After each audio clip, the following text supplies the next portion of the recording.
Mała informacja organizacyjna. O godzinie 15 odbędzie się losowanie bonu na stoisku Banku Gospodarstwa Krajowego, tak więc możecie tam wypełnić ankietę, a o godzinie 15 nastąpi losowanie tego bonu. Plus cały czas rozdajemy koszulki za uzbierane QR-kody, tak więc jeżeli jeszcze tego nie zrobiliście, to Was zapraszam serdecznie na stoisko tuż za drzwiami. Tymczasem I would like to welcome on the stage our next guest, Dominik Przybysz. The stage is yours. Thank you very much. Hello everyone, I'm Dominik, I work at Talk, I am also the committee of Apache Aries, and today I would like to talk with you about distributed performance tests and how we tackle this problem using the Locust framework in our environment. First, the first definition. What is performance test? For what we need performance test? This is a kind of test which tells us how our system works under some particular workload, especially some heavy workload. And yeah, we want to check a lot of features of our system then. We want to check how much it is responsive for the request under such workload. Is it still stable, or maybe some components are failing?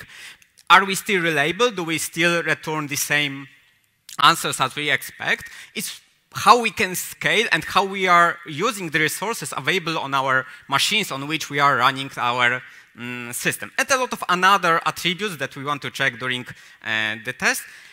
And in our case, we wanted also to perform such tests. So we need to generate a lot of HTTP requests to our system. Some of them should be in SSL, so it means that it should be HTTPS requests.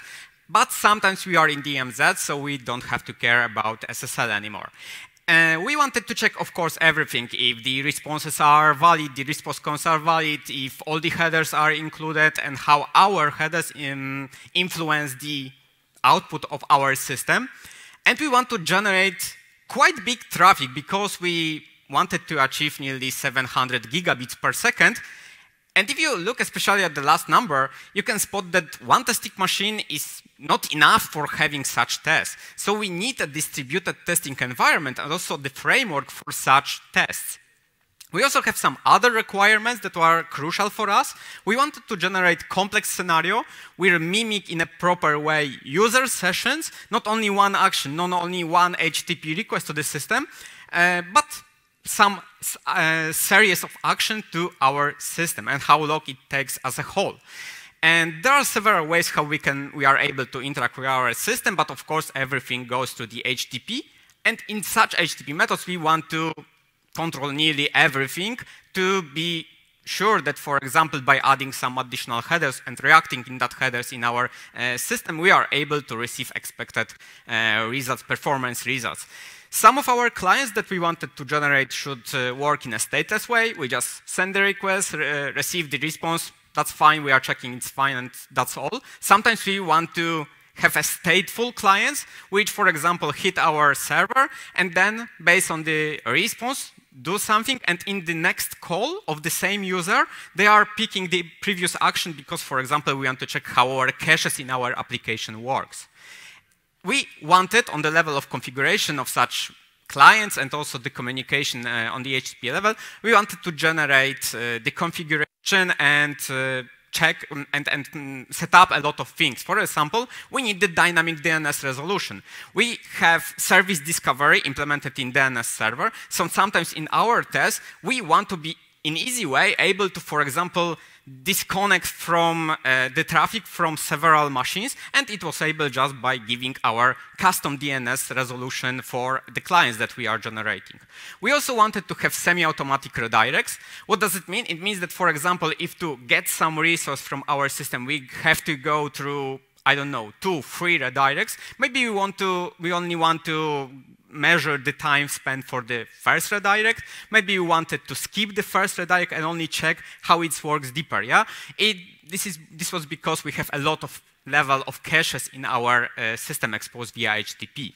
We wanted to set up nearly every HTTP headers and each HTTP method, but of course mostly we want to check how our get and head methods work in our system, but we are also able to send another request. And of course, standard way, we have to check out the timeouts, retries, and also and stuff like that. So we quickly find out that, for example, the framework that we can pick is Locust. Locust is a here you have the logo of the Locust, the web page, the documentation page. This is the open source framework available on GitHub, and the current version was even released the previous month. So yeah, there are still it's actively maintaining. And the whole idea that stands behind Locust is that you should define the user behavior in the Python code and swarm with millions of users generated by such scripts your tested system. And why we picked Locust? Mostly because it's distributed by design. It's, from an early basis, everything is set up that we need several clients, several workers that work on, that attacks our tested system.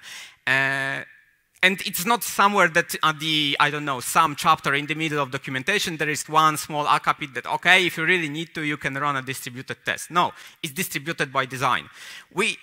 This framework is also focused on generating user scenarios, and this was something that we wanted to achieve. It's also code-centric. It was fine for us because this was tool, the whole framework were used by developers and is also used by developers, so everything is fine. And also, it's really customizable. We are able to assign some listeners to a lot of things in the lifecycle of the test, and also we are able, for example, to exclude some of the components and replace them with our own. And I will show that in a moment. And of course, it's actively maintained and extended. We want someone to, for example, set up a lot of things for us that we shouldn't care about that, and we are able then to be focused on these user scenarios. And yeah, even in the last half year, there were a lot of releases of this framework. To start the test, first you have to install it in your system. So you need a Python in version at least 3.7. You run the standard pip install command, install this requirement, and then you receive the locust command on your path. But before we start using this command, let's talk a little bit about the architecture. Because it is distributed by design, then you have some kind of master, and master is a kind of orchestrator of the test in our environment. And we also have a set of workers, and those workers are really the guys who will be talking with our tested system. Of course, the workers are connected to our master, but this is not the synchronous communication between them, because in between we have 0MQ, and this is the message queue written in a very simple message queue written in C. And yeah, this is Python framework, so of course master and also all the workers are written in Python by default. But the messages that lands on this 0MQ could be described as such JSON. You have some type of the message, you have recipient who should receive this message, and you also have some additional data, and it could be anything in such map. And additionally, everything here is serialized via the message pack to the message pack format, which is a little bit like JSON, but yeah, it's binary format, and so it's faster and smaller to be put on such queues. So also important is that this communication that lands on the messages that lands on this 0MQ are pretty standardized, and the owners of the framework don't change a lot of in such messages. Then we are able to, for example, add some additional components. For example, we can write our workers in Java, and there are two libraries available. There is Locust for J and also Swarm. We picked the first one, and the first one has the thread-based approach. The second one is more asynchronous, but it's not well maintained, and maybe they have some additional problems. But we stick with the first one because it's better in our case, and it's well maintained. So we have replaced our worker in Pythons with Java workers. It was easier for us. We have the competence more in Java. We have also some clients that are easier to be copied and from somewhere else and used in our tests, in our workers, or there are several other libraries available. So yeah, workers in Java were quite fine for our system. And those workers are interacting with our tested system, and this is the only point. Master doesn't have to know where is our tested system and how to connect to that. Okay, let's look at the master. To run the master, you have to run the locust command with passing some specific locust file with the definition.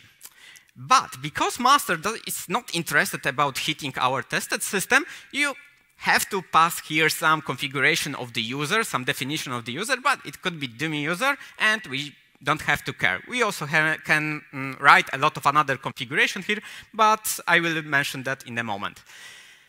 And when you run Locust in such way, you will receive a web page, and on that web page, you can tell how many users you want to generate with your distributed environment, what should be the spawn rate of these users, how fast they should be running, and you start swarming when you have assigned some workers. And then Locust is gathering all the things. You have also the red button to stop the test.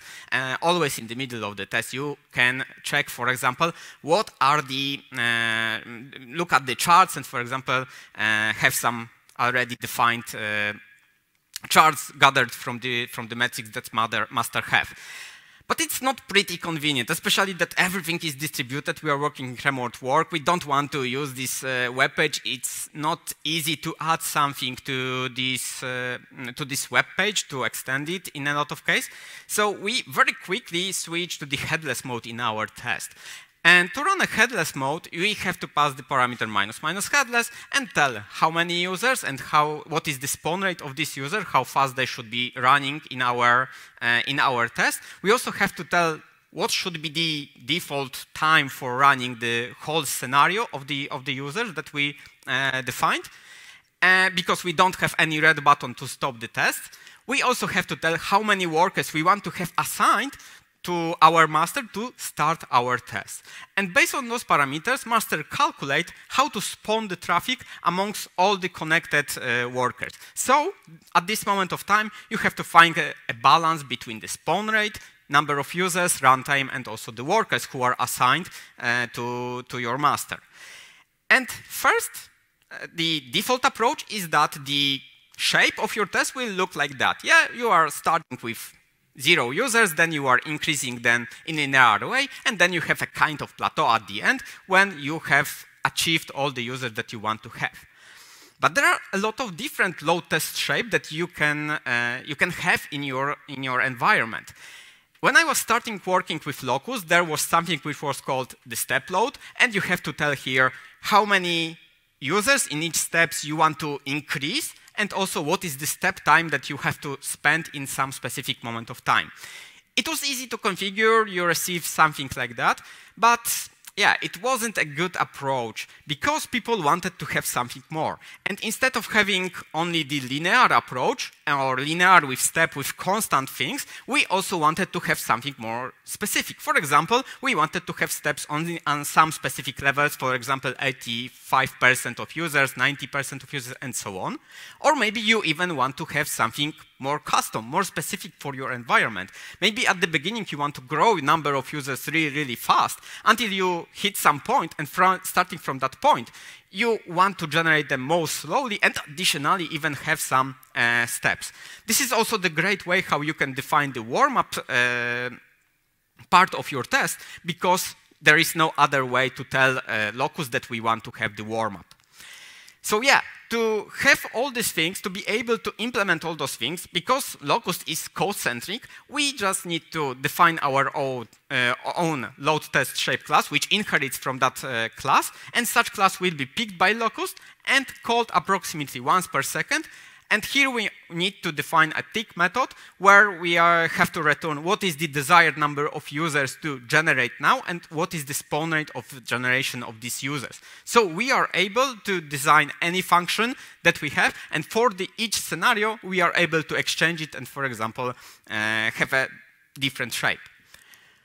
Okay, that in terms of the master, but now let's talk a little bit about the workers. To run a worker in Python, you have to pass the parameter -- worker to tell that this instance is a worker, and you have to also tell where is the 0MQ exposed by the master.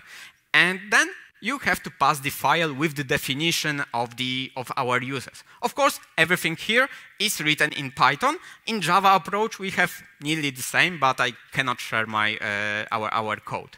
And yeah, if you want to define a user in such Locust worker, you can pick, for example, in Python, the user class, which is pretty basic base for everything. You can use the HTTP or fast HTTP user. There are slightly different implementation in Python. And also in examples, there are, for example, the case how to do this with gRPC clients and so on. No matter if you write your users in Python or in Java, your users have to define the task itself. And here you have to describe, of course, the definition of each task. You have to tell how often this task should be run. So what is the weight of this task amongst all the other users that are assigned. And also you can add some tags for master, for easily, for example, excluding or including some subset of the task in your set. Also, you have to define the wait time. You should define the wait time. And the wait times that are by default available are random from some range from A to B seconds. It could be with some milliseconds parts, for example. And you can also have a constant between runs. So it means that I end the execution of my user, then I wait, for example, 1 second, and then I run the next execution. Or it could be constant between the starts of the scenario, of the task. And it's really important to have the wait time for all the users that we have defined, because without wait time, you don't have any opportunity to predict what are the RPSs that you want to assign. This framework is focused on our user, on the action made by users, and there is no any place where you want to say that, okay, I want to generate my traffic on the X RPSs level. And yeah, that's about the workers. So we already have the master and workers somewhere in some way running in our environment, but it's not so easy. Yeah, we need a lot of supporting architecture. Yeah, the whole framework is only the base for us. So we started very quickly with the Python and also with the workers written in Java, but we didn't want to use this web page to gather the metrics and do something with them from the website. So there was a question how to handle reporting in our environment. Of course, we can look into the master standard output, but come on, it's not easy to parse something like that in Bash or whatever tool you have. Yeah. So maybe there is a better approach. There is a slightly better approach. You can pass the parameter minus CSV and also some additional parameters to gather the CSV reports from your test. Still, not so convenient. And yeah, master and whole locust is really customizable, and it allows you to add a hook to a lot of things inside your lifecycle of the test. So, for example, here you have the some of the hooks available in Locust. And for us, important were test start and test stop. In the test start, we were able to connect to InfluxDB that we already have in our environment, and then schedule some periodic stats read from the memory of Locust master and publish them to such LocustDB in such intervals. In the test stop, we want to gracefully disconnect from the InfluxDB. So to our architecture, we had to add the InfluxDB. And to that InfluxDB, master was sending via the InfluxDB client all the information gathered from the workers and aggregated from the workers. And it was, for example, percentiles of the response time, RPSs, user counts, and so on and so forth. Everything that was able to be gathered by master. But it's not enough, because here we only have the metrics from master gathered from the workers, but we also need to know how our workers perform. So first, we added telegraph, and telegraph was gathering the memory, the information about the stats in our operating system, CPU, memory, network, and so on. And of course, it was sending all the metrics to our InfluxDB.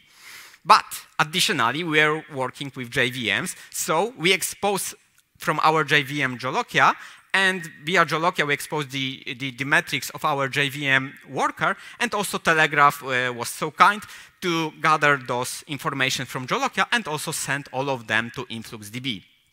And such metrics were, of course, the metrics about the garbage collecting, memory usage, number of threads, and so on. So with such architecture, we were able to gather all the statistics in the same InfluxDB instance, but maybe only different database, that we are gathering the information about the metrics of our working system, tested system. And additionally, we need to draw them on some charts. So we have also the Grafana.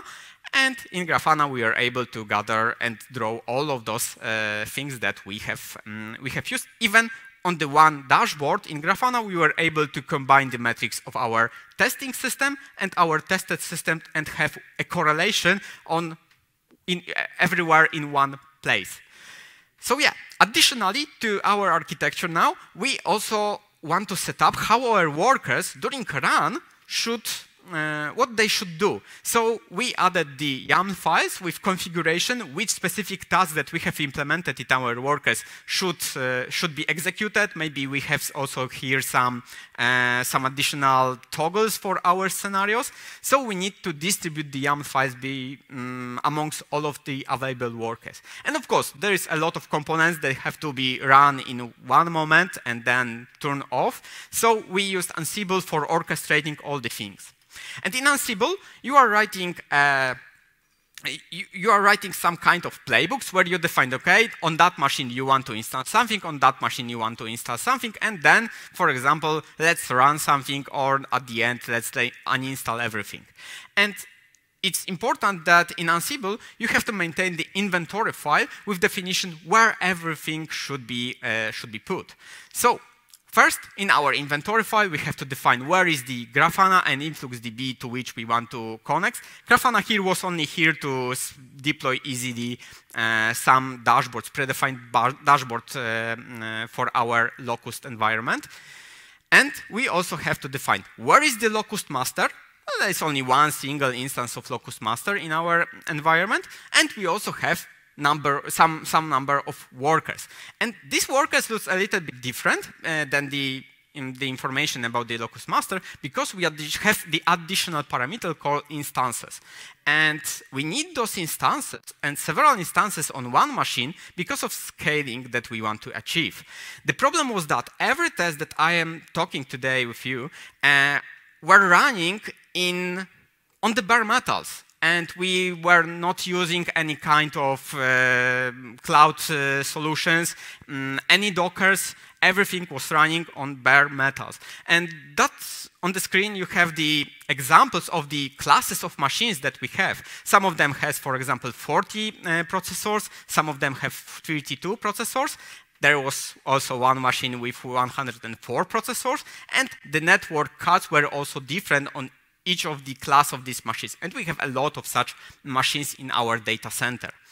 And we wanted, because of the scaling, we wanted to take the most from each machine that we were able to be used as a worker. So we have to scale. For example, when we have tests where we're using a lot of the network card and the throughput of the network card, we are scaling based on the number of the throughput of the network card. If we wanted to generate something which is CPU consuming, like for example HTTPS connection especially, then we will have to scale based on the number of processors that we have available on our machine. And it was really important, and that's why also we have a matrix, to easily spot that, for example, if we scale in a wrong way, that we wanted to see if we are still having a problem because of tested machine and our tested system, or maybe we have a problem because we hit the limits of our worker machine, and such tests should be just thrown into the bin. Okay, we set up scaling, we install everything, now it's time to release the Locust. So, we also, for that, used Ansible in our case. We have a specific run playbook for that. Here we add some additional parameters, number of users, rate of these users to be being generated, the time for the test, the default time, and also the scenario, which YAML file with the definition of the scenario we want to run on our workers. Of course, we are able also here to pass some additional parameters, for example, to tweak the load test shape function. And yeah, when we run this playbook, first, we always log the environment. We are working on bare metals, we are working in a remote way, and okay, if we do the test during the night, probably there was only one guy who was running the test. But during the day, when we are making some smoke tests to test, for example, how our scenario on really pretty low number of users, how it works, then we have a lot of people who at the same time could run their scenarios, and we want to prohibit that, and we always log the environment and then only one guy could run this test, even if there are smoke in our environment. Okay, so when we acquire the log, we have to start our master. When the master is started, it is waiting for the workers to be connected. Then we are distributing the scenario amongst all the workers available and start telegraphs and workers. And yeah, when every worker is starting, it sends a client-ready message. And there is a problem of this framework because sometimes it's using not so strict convention, and it should be worker ready, but yeah, because they don't want to change the way how they are communicating, we have still the client ready message between worker and master. Also, worker is sending with some intervals, for example, 1 second interval, a heartbeat message to tell that, hey, I'm still alive. Master is gathering the information that the workers are assigning, and when you hit the number of your expected workers that you want to have, then you send a spawn message to all the available workers. Of course, here you have to divide the number of users that you wanted to generate by the number of the workers that you want to use. And then master sends such spawn message to all the workers, and when the worker receives this message, it responds with spawning, and then with spawning complete. Of course, if your function, the low-test shape function, which is known only by master, it's changed the tuple that is returned from this function, master will send a new spawn message to tell, okay, you have to tweak your number of users at this moment of time because the function has changed. And then when the spawning is complete, or you are in the middle of the spawning, we only have to wait for our test to finish. Of course, in meantime, worker is sending the stats with some interval about what are the current response time that I gathered from all the running users inside me. And master is printing the output that I was talking at the beginning, and we always have opened such output in our screen when we are running the test, because this was the first place where we were able to catch that there could be some problem. Maybe we made some problem in scaling, maybe we have some problem with our scenario, or maybe we have defined the DNS resolution in a wrong way, and for example, we have a number of phase going up to 100%, and in such case, we don't want to use this test anymore, continue the test, because something probably is wrong, and this is our case. This is our mistake in the configuration. So additionally, we have a kill playbook, which do the same as normal run framework do at the end of the execution of normally finished test. So it was stopping the master, then master was sending the stop message to all the workers, and then workers were responding with quit message, and at the end, additionally, we, with Ansible, killed all the workers, all the telegraphs that survived the quit message. And it was possible, for example, when our machines were not responding for the master because, for example, they were using too much of the resources available on this system. And at the end, of course, we were releasing the log. So yeah, that's our life cycle of our test look like. Now, there were also some problems. We are using this framework for really long time, and we went through a lot of versions, and we, of course, found some problems, especially that this is the open source framework. One of the problems that we have is missing ready message at the beginning of the test. And it was visible, especially when you have a lot of workers connected or expected in our test. Then if one worker ready message were missing, then we will have to wait until the end of the test. And of course, if we have 128 workers assigned, we can look which one is missing, but there is no point. Just restart every worker with our kill framework and start our test again. Nothing bad should happen. The test wasn't already started. Another problem, or maybe a challenge, is response time bucketing in Locust. It means that internally, Locust keeps everything as big map or dictionary in Python, response time to the number of occurrences of these response times.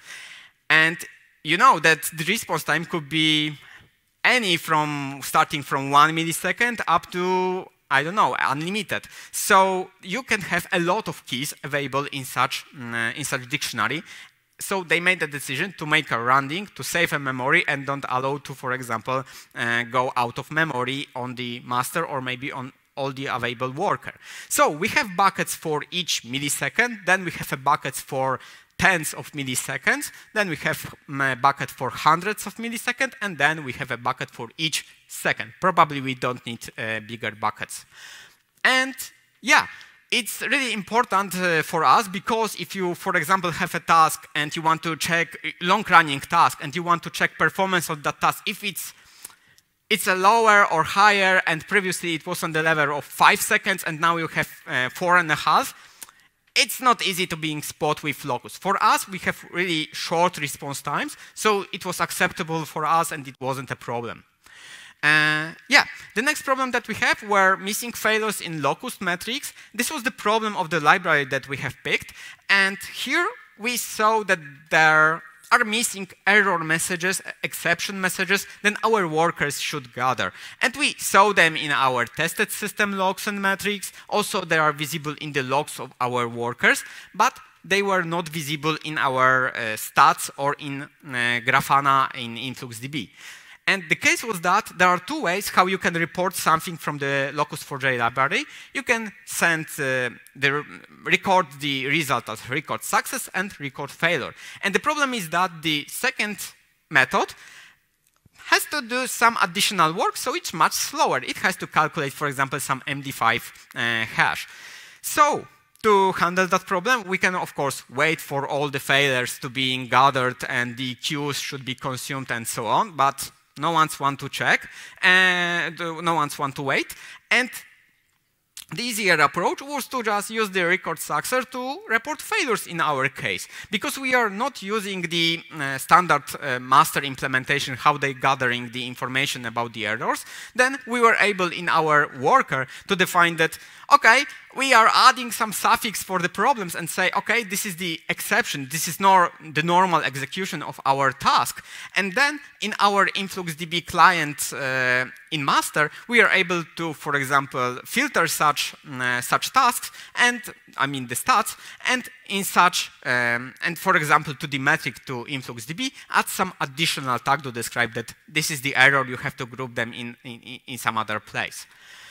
Also, the problem that we have was connected with the task ordering. It's also the problem of the library that we have used.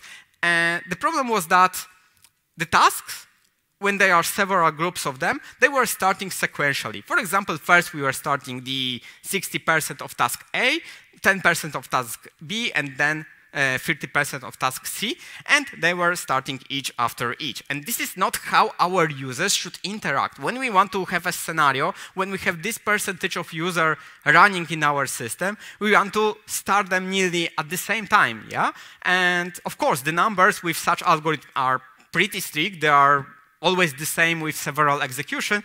For us, it was more important to run at the same time, so we had to randomize everything on ourselves. So we just moved the algorithm of randomness and have only one task from the Locust4j perspective library defined. And in our case, internally, we have several implementations, and it was picked by our randomized approach. Yeah, we don't have the exact results of the percentage that we wanted to have, but statistically, it was okay. Yeah, we picked JVM as the runner for our workers, so we also gained the JVM problems. And the problems that I want to mention here is that you have to think about the JVM parameters to make your JVM machine, JVM working in a proper way. So you have to think about the memory consumption of it and how to configure that. Also about the garbage collecting, maybe you have the stop the word phase, and maybe then you want to avoid or have at least as it possible, not so many stop the word phases, or we want to get rid of all the stop the words in the garbage collecting. Also, you have a JIT, so at the beginning you can have a possible peak of the execution, and then when the code is already compiled, then everything should be faster. And here we have to deal with such problems first by, of course, monitoring our JVM metrics And then, based on the observation, we have to configure it and also configure the garbage collector settings that we have inside our JVM. Additionally, of course, the problem with the peak at the beginning could be solved by sending specific warm-up phase in our load test shape, but maybe there is a better approach. Maybe we can just take advantage of the native image and compile our application first, and then we can use our native image in the execution of our tests. It will make our compilation much slower, but then everything is, we don't have the peak at the beginning. Another problem that we spot is connected with breaking changes and how Locust is sometimes maintained. For example, in version 1.3, maintainers make a breaking change and they just remove the step load feature because they wanted everyone to switch to load test shape. It should happen on breaking the major version, but yeah, it's open source, yeah. Yeah, so that's the point from which we started really carefully read the release notes of this application. And even if we read all those release notes, and we were aware that some of the things are connected only with the workers, not with the master. It wasn't important for us how worker changes inside the Locust framework. It's one code base for workers and the master. And sometimes we are not interested in the workers because we have our own implementation of workers in Java. Then, of course, we have to skip some releases, and that wasn't anything bad in that. But we also have a problem that in some moment of time, when you look at the releases of Locust, then, for example, you have on one day the first release of the version with the patch part equal to 0, and then in the same day or in a few days, you receive a patch. And yeah, it's fine. It means that maintainers work really fast to fix the problems and so on, but still, you have the first version, which it's not so good. Maybe you want to be a guy who adds new GitHub issues to this framework, but maybe you can leave it to someone else and, for example, have a more pleasant job to do to work on your scenarios. So my advice, wait some days before using the newest version in your application, or maybe you will have to deal with the problems not connected with your system, with your scenarios. Okay, now some key takeaways from this presentation. Locust is a distributed performance test framework, mostly written in Python, but you can add the components in different language. It's in architecture master and several workers assigned to that. It allows you to write a flexible user-centric scenario where you are mostly focused about the user actions, not about the RPSs that you want to achieve in your test. If you want to think about RPSs, you have to model in somewhere by the wait time functions in the users. Also, this framework has multiple extension points. You can add some hook to the master. You can probably also, we didn't test that, but you can add some hook also to the worker execution. Additionally, of course, you can replace some parts of the architecture with your own blocks. For example, you can take advantage of the whole Locust worker written in Java, or maybe even in another language, because it's not something hard to write a message pack in any available language. Yeah, and this is the framework which provides you only the master and some workers from the beginning. And it's a good start, but you need some surrounding tools. You need some better way to gather the metrics, the better way for distributed and install everything in the environment you have. And that's why I think this is more the tool for programmers, more the framework for the programmers, not for business people. If you really need to expose it for business people, then probably you will have to add a lot of love to this framework, to this setup, make your scenarios, maybe add some UI or something like that. But this is not the case why we chosen Locust in our case. For us, with the code-centric approach and with the writing everything in the code and with a lot of possible ways how you can customize it, it was good enough. And that's all that I have prepared. Thank you very much for your attention here. And if you have any question, that is the perfect moment for them. in Polish or English. Yeah?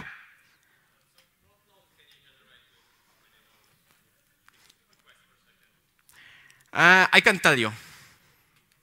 I can tell you. I can check what is the load that we generated, how many RPSs we are able to generate, but we are more focused on the traffic, and it was also depending how many machines we wanted to involve in that test. And when we wanted to, for example, generate more RPSs, we just need to assign new worker, for example, or maybe, of course, on the other side, we have to extend the number of the servers that we are attacking from our environment. Yeah, but I cannot give you the exact numbers. Okay? Any other question? Yeah?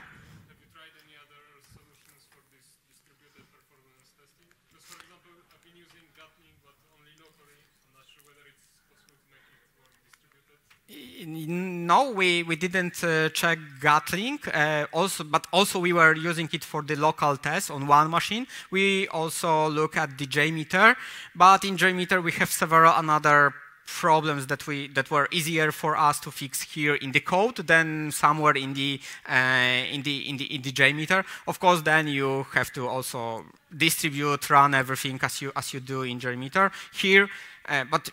Here we don't have any fancy UI, yeah, but yeah, it was acceptable for us, and it was easier for just pick this framework and have bigger flexibility in the implementation. Okay.